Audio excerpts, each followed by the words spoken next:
नमस्कार। बिहार उदय न्यूज के digital platform पर आपका स्वागत है। देखिए, बिहार में चुनावी साल है और चुनावी समर है। बिहार विधानसभा के चुनाव में अब ज्यादा वक्त नहीं रह गया है। ऐसे में तमाम पार्टियां अपनी अपनी तैयारी कर रही है और हम आपको बता दें, बिहार विधानसभा का चुनाव इसी साल के अंत में होना है। 2 से 3 महीने मात्र चुनाव में अब रह गए हैं और ऐसे में आज हम बात करने वाले हैं एनडीए के महत्वपूर्ण घटक दल कुशवाहा समाज के बड़े नेता।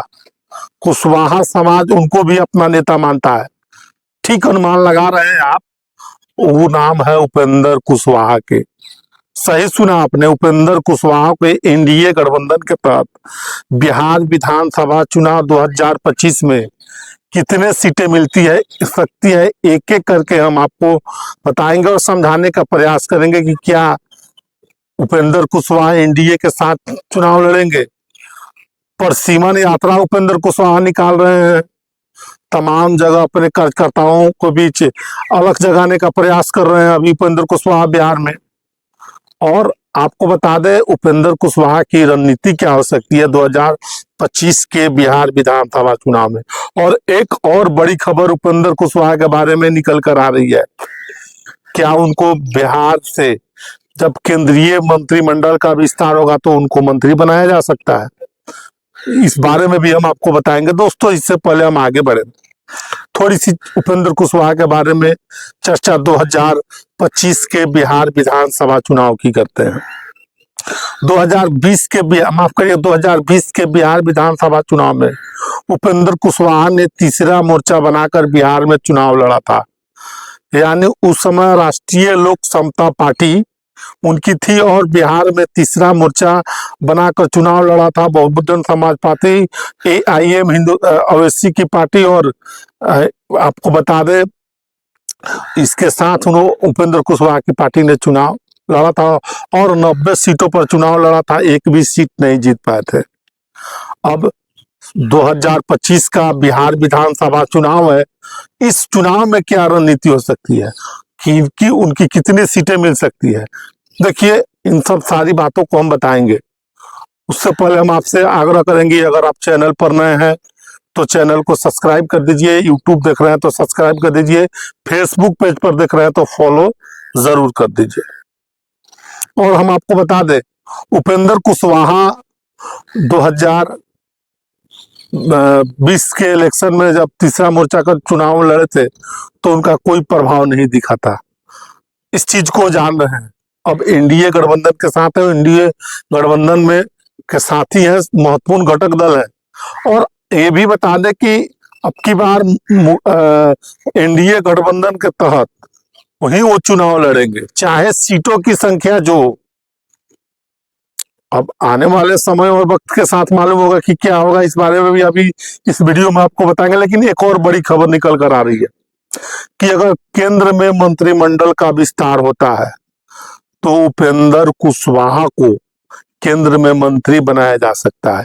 बिहार से जो बड़ी खबर निकल कर आ रही है, अगर बिहार में केंद्रीय मंत्रिमंडल का विस्तार होता है, भारत सरकार का, नरेंद्र मोदी का केंद्रीय मंत्रिमंडल का, भारतीय जनता पार्टी एनडीए का, तो उसमें उपेंद्र कुशवाहा को केंद्र में मिनिस्टर बनाया जा सकता है, मंत्री बनाया जा सकता है। खैर, अभी हम बात कर रहे थे एनडीए के अंदर उनकी सीट बंटवारों को लेकर। देखिए, एनडीए के अंदर सीट बंटवारों को लेकर उपेंद्र कुशवाहा को बड़ी खबर आ रही है। उनके बारे में, उपेंद्र कुशवाहा के बारे में, राष्ट्रीय लोक मोर्चा के बारे में सही अनुमान लगा रहे हैं।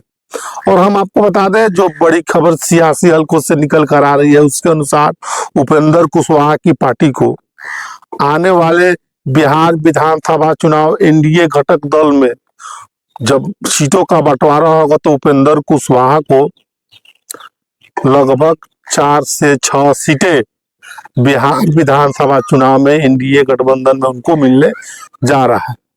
4 से 6 सीटें।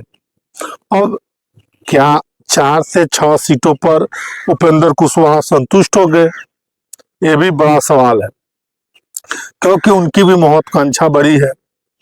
और बिहार में घूम घूम कर, क्योंकि अपने जिस जाति से आते हैं, कुशवाहा बिरादरी से आते हैं। देखो भैया, लोकसभा चुनाव में वो वोटर्स, कुशवाहा वोटर्स बीजेपी से छिटक कर महागठबंधन आरजेडी के तरफ रुख किए हैं। अगर उस वोटों को बिखराव को रोकना है, तो कुशवाहा जाति को, वोटरों के बिखराव को रुकना है, तो उपेंद्र कुशवाहा को अपने एनडीए को अपने साथ लेकर चलना होगा। अगर उपेंद्र कुशवाहा एनडीए से साथ छोड़ देंगे तो बड़ी मुश्किल हो सकती है। जो 2025 की राहें है एनडीए के लिए मुश्किल हो सकती है। और उपेंद्र कुशवाहा का प्रभाव भी अपनी जाति के वोटरों पर अच्छा खासा है। उनके जाति के वोटर लोग उनको वोट करते हैं। हालांकि बीजेपी के पास सम्राट चौधरी के रूप में बड़ा एक कुशवाहा चेहरा है, डिप्टी सीएम है, बिहार के उप मुख्यमंत्री हैं। लेकिन पिछले चुनाव में डिप्टी सीएम जो थे उनका प्रभाव बहुत देखने को नहीं मिला था। इस चीज को भारतीय जनता पार्टी एनडीए समझ रही है और 25 के चुनाव में कोई चूक करना नहीं चाहेगी कि किसी कारण सरकार एनडीए की न बन पाए।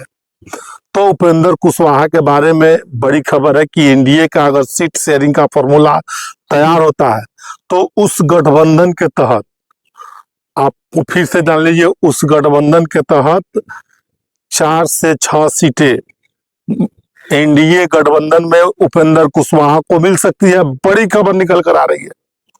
तो हमने बताया है। बाकी आप उपेंद्र कुशवाहा के बारे में क्या सोचते हैं? उपेंद्र कुशवाहा को कितने सीटें मिल सकती है एनडीए गठबंधन में? वो कौन कौन सी सीटें हो सकती है आने वाले चुनाव 2025 के बिहार विधानसभा में? आप कमेंट बॉक्स में अपनी राय जरूर दीजिएगा। मिलते हैं अगले वीडियो में। तब तक के लिए आप सभी का बहुत बहुत धन्यवाद।